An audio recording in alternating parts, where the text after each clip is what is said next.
Video like जरूर कर लीजिए और ऐसे वीडियो लगातार फ्री में पाने के लिए चैनल को तुरंत सब्सक्राइब कर लीजिए और बेल आइकन को जरूर टैप कर लीजिए ताकि आगे भी सारे वीडियो आपको मिलते रहे। यूट्यूब में फॉलो करते हैं तो प्लीज ये वाला फ्री टेलीग्राम चैनल जरूर ज्वाइन कर लीजिएगा। सारे नोटिफिकेशन सारे अपडेट यहीं पे आते हैं, ध्यान रखिए। दोस्तों स्वागत है आपका सी सेट प्रिपरेशन के इस यूट्यूब चैनल पर। आज की इस वीडियो में हम लोग यूपी पीसीएस प्री 2025 के लिए सी सेट मैथ्स के एक महत्वपूर्ण क्लास का डिस्कशन करेंगे, जिसमें कुछ बेहतरीन प्रश्नों के बारे में समझेंगे।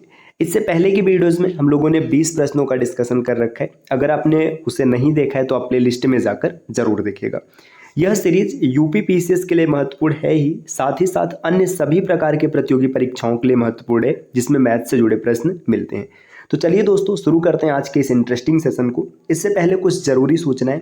अगर आप टीम के पेड कोर्सेज को ज्वाइन करना चाहते हैं यूपी पीसीएस के कंप्लीट प्रिपरेशन के लिए, तो स्क्रीन पर दिख रहे किसी भी नंबर पर आप कॉल या व्हाट्सएप कर जानकारी प्राप्त कर सकते हैं।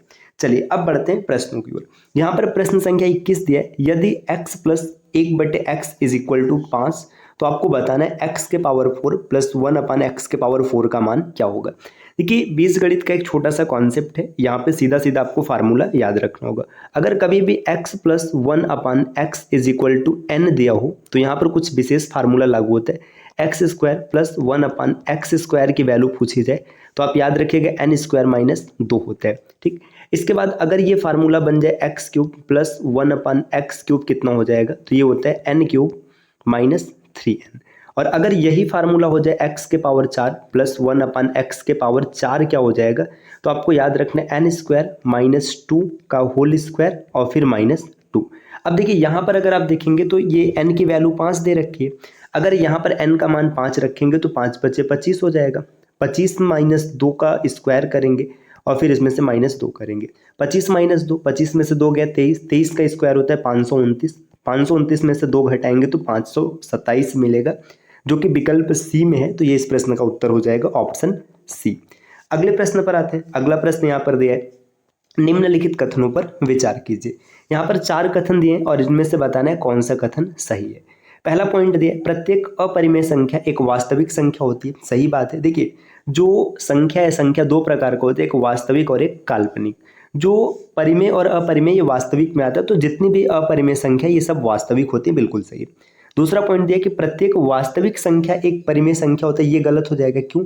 अगर वास्तविक को आप परिमेय बना देंगे तो फिर अपरिमेय कहाँ जाएगा। तीसरा पॉइंट दिया, प्रत्येक प्राकृतिक संख्या एक वास्तविक संख्या है। बिल्कुल सही है। चौथा पॉइंट दिया, प्रत्येक पूर्णांक एक वास्तविक संख्या, ये भी सही है।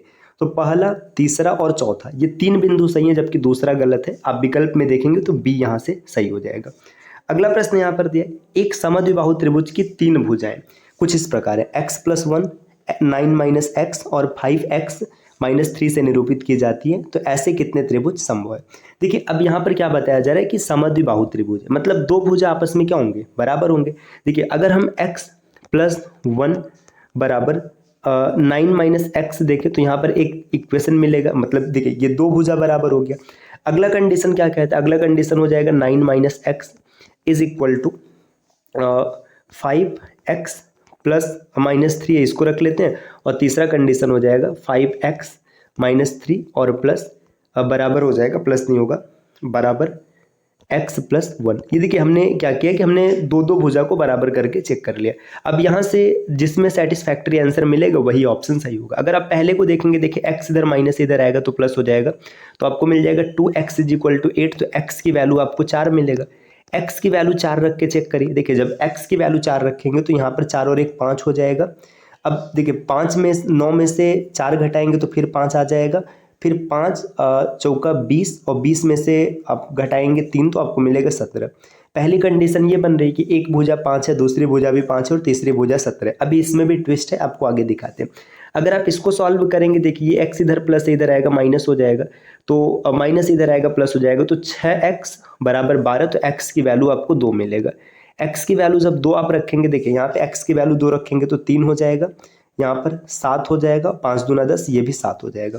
तीसरे कंडीशन को देखिए, ये इधर आएगा तो माइनस हो जाएगा, 4x बराबर 4 हो जाएगा, तो x की वैल्यू 1 हो जाएगी। x की वैल्यू जैसे आप 1 रखेंगे तो क्या मिलेगा, यहाँ पे देखिए 2 और फिर 8 हो जाएगा, 5 1 का 5 में से 3 गया 2। अब देखिए 3 त्रिभुज पॉसिबल है, 5 5 17, 3 7 7 और 2 8 8। अब देखिए ये वाला और ये वाला गलत हो जाएगा। क्यों क्यों गलत हो जाएगा? क्योंकि एक कॉन्सेप्ट ये कहता है कि त्रिभुज की जो दो छोटी भुजाओं का योग होता है वो हमेशा बड़ी भुजा से बड़ा होना चाहिए, या फिर मतलब दो भुजा का योग क्या होगा कि एक तीसरी भुजा से बड़ा होगा। जैसे यहाँ पे देखिए 5 5 10 देखेंगे तो तीसरी भुजा 17 से छोटा है, तो ये गलत हो गया। 2 2 4 8 से छोटा, ये गलत हो गया। लेकिन यहाँ पे आप चाहे जैसे देखेंगे ये हमेशा बड़ा ही है। इसे देखिए 7 3 10 तीसरी भुजा से बड़ा है, 7 7 14 बड़ा है। तो ये एक पॉसिबिलिटी है जब ये संभव होता है, तो यहाँ पर ऑप्शन 20 का सही उत्तर बनेगा। तो 7 सेंटीमीटर 7 सेंटीमीटर और 3 सेंटीमीटर यही संभव होगा, या फिर मीटर में। आप ऐसे भी समझिए ना, जैसे एक भुजा आपने 17 बना दिया, जब आप 5 को ऐसे ऊपर खींचेंगे तो कभी टच ही नहीं कर पाएगा। क्योंकि समझिए जब ये 17 से बड़ा होगा इन दोनों का सम, तभी तो ऐसे ऊपर जाके टच करेगा। तो इस वजह से एक ही कंडीशन है। प्रश्न संख्या 24 दिया है, यदि एक बारंबारता बंटन में किसी वर्ग की निम्न और उच्च सीमा क्रमशः 10 और 40 है तो वर्ग का मध्य बिंदु क्या होगा? देखिए निम्न सीमा 10 है और उच्च सीमा 40 है, तो मध्य सीमा क्या हो जाएगा? तो जो मध्य सीमा होता है, मिड पॉइंट होता है, ये लोअर और प्लस हाइयर अपन 2 होता है। 10 और 40 को जोड़ेंगे तो 50 हो जाएगा, 50 का आधा 25, विकल्प ए इसका उत्तर हो जाएगा।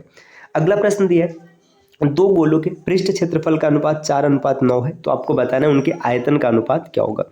देखिए पृष्ठ क्षेत्रफल, गोले का पृष्ठ क्षेत्रफल होता है 4 पाई आर स्क्वायर, और रेशियो निकाल लीजिएगा 4 पाई कैपिटल आर स्क्वायर। अब यहाँ पे ध्यान दीजिएगा, 4 पाई से 4 पाई कट गया। ये जब यहाँ पे छोटा वाला आर रखते हैं और फिर बड़ा वाला आर रखते हैं, इसलिए बड़े आर का मान अगर 9 है तो आर की वैल्यू 3 आ जाएगी और यहाँ पर 2 आ जाएगा। अब आयतन निकालेंगे 4/3 पाई आर क्यूब से, तो ये 8 हो जाएगा और ये 27, मतलब 27 रेशियो 8, विकल्प 20 का उत्तर हो जाएगा। अगला प्रश्न है, 3 से विभाज्य संख्याओं को छोड़कर 1 से 99 तक की गिनती में 5 कितनी बार आएगा? अब आप इसको फार्मूले के माध्यम से भी कर सकते हैं और बेसिक तरीके से इसका हल भी निकाल सकते हैं। पहले ये समझिए कि 1 से 5 तक अगर आप 1 से 99 तक अगर आप गिनती लिखेंगे तो 5 कितनी बार आएगा? देखिए 5 कहाँ कहाँ आएगा? 5 में आएगा, 15 में आएगा, इसके बाद 25 में आएगा, 25 के बाद 35 हो गया, 45 हो गया, 55 है, 65 में आएगा, 65 के बाद 75 में आएगा। देखिए 65, फिर 75, 85 और 95, यहाँ तक 5 आएगा। इसके बाद देखिए 50 में आएगा, 50 के बाद 51, 52, 53, 54, 55 तो आपने पहले ही लिख रखा है, 56, 57, 58, 59। देखिए 5 इतनी बार आएगा ओवरऑल। अगर आप 1 से 100 तक गिनती लिखेंगे या 99 तक लिखें तो 5 इतनी बार आएगा। अब जो 3 से विभाज्य उसे हटा दीजिए, जैसे 15 हट जाएगा, है ना। 15 के बाद 45 हट जाएगा, 45 के बाद 75 नहीं गिना जाएगा, 75 के बाद 51 नहीं गिनेंगे, 54 नहीं गिनेंगे, 57 नहीं गिनेंगे, है ना। इसके बाद सब गिना जाएगा। देखिए कितनी बार हो गए, 1 2 3 4 5 6 7 8 9 10 11 12 13 14, तो 14 इसका सही उत्तर विकल्प बी हो जाएगा। अगले प्रश्न पर आते हैं। प्रश्न संख्या यहाँ पर दिया हुआ है 27 कि विविक्त चर और सतत चर दो प्रकार है। तो जो विविक्त चर और सतत चर है ये तो सीधा थियोरेटिकल पॉइंट है अपमानात्मक वर्गीकरण के। तो जो क्वांटिटेटिव क्लासिफिकेशन है ये होता है, विकल्प डी इसका उत्तर हो जाएगा। अगला प्रश्न यहाँ पर दिया है, प्रश्न संख्या 28 है कि 5 घड़ियां क्रमशः 3 4 5 6 और 7 सेकंड के अंतराल पर बजती हैं, किसी समय एक साथ बजने की कितनी देर बाद फिर एक साथ बजेगी? आपको एक छोटा सा पॉइंट याद रखना है, जब कभी भी ऐसा कोई प्रश्न पूछे कि अलग अलग समय देकर सबको एक साथ लाया जाए तो आप हमेशा एलसीएम करेंगे। तो 3 4 5 6 और 7 का एलसीएम कर दीजिए। देखिए 7 छक्का 42 हो जाएगा। जैसे आप 42 लिखेंगे तो इसमें 3 शामिल हो जाएगा और 4 में से 2 भी शामिल हो जाएगा। तो 42 दूना 84, 84 पंचे, देखिए 84 गुणे 5, 84 पंचे अगर आप देखेंगे तो कितना हो जाएगा, ये देखिए 5 चौका 20, 2 हासिल 8 पंचे 40, 2 42, 420 सेकंड। इस सेकंड को अगर मिनट में बदलेंगे तो 7 मिनट आ जाएगा। इसका सही उत्तर होगा विकल्प सी। अगला प्रश्न दिया, एक वृत्त जिसमें त्रिज्याखंड और विभिन्न परिमाणों को निरूपित करता है वह कहलाता है। देखिए आपने देखा होगा आयत चार्ट में आयत होता है, बारंबारता बहुभुज ये नहीं होगा। देखिए पाई चार्ट जो होता है इसमें वृत्त का यूज किया जाता है, ऐसे वृत्त बना होता है और यहाँ पे अलग अलग पैटर्न दिया रहता है, इसको पाई चार्ट कहते हैं। तो विकल्प सी उत्तर हो जाएगा। प्रश्न संख्या 30 दिया है, निम्नलिखित में से प्रश्नवाचक चिन्ह के स्थान पर कौन सी संख्या होगी? ये मतलब बहुत ही आसान सा प्रश्न है। देखिए √x/19 = 4 दिया है, इसको इधर क्रॉस मल्टीप्लाई करो, √x की वैल्यू मिलेगा 76। अब आपको x की वैल्यू निकालना है तो 76 का स्क्वायर कर दीजिए, जैसे स्क्वायर करेंगे आपको आंसर मिल जाएगा। अब इसका स्क्वायर हो जाएगा, देखिए अगर आप निकालेंगे तो आप डायरेक्ट भी याद रख सकते हैं या फिर आप ट्रिक के माध्यम से निकाल भी सकते हैं। देखिए ये 5776 होता है, अगर आपको डायरेक्ट याद है तो विकल्प सी पर टिक कीजिए। तो आज की क्लास के 10 प्रश्न हैं जिनका डिस्कशन हम लोगों ने किया है। अब अगली वीडियो में प्रश्न संख्या 31 से आगे बढ़ेंगे। ऐसे हम लोग थोड़ा थोड़ा करके उन प्रश्नों को समझेंगे जो कि सी सेट में पूछे गए। 10-10, 15-15 मिनट की क्लास रहेगी, आप आसानी से कंप्लीट सी सेट प्रिपेयर कर पाएंगे। दोस्तों अगर आप टीम के पेड कोर्सेज को ज्वाइन करना चाहते हैं पीसीएस के कंप्लीट प्रिपरेशन के लिए, तो आप इनमें से किसी भी नंबर पर कॉल या व्हाट्सएप कर जानकारी प्राप्त कर सकते हैं। ये ज्ञान सर का व्हाट्सएप नंबर है, आप यहाँ से व्हाट्सएप के माध्यम से भी जानकारी ले सकते हैं। मिलते हैं आपसे नेक्स्ट वीडियो में कुछ नए इन्फॉर्मेशन के साथ, तब तक के लिए नमस्कार।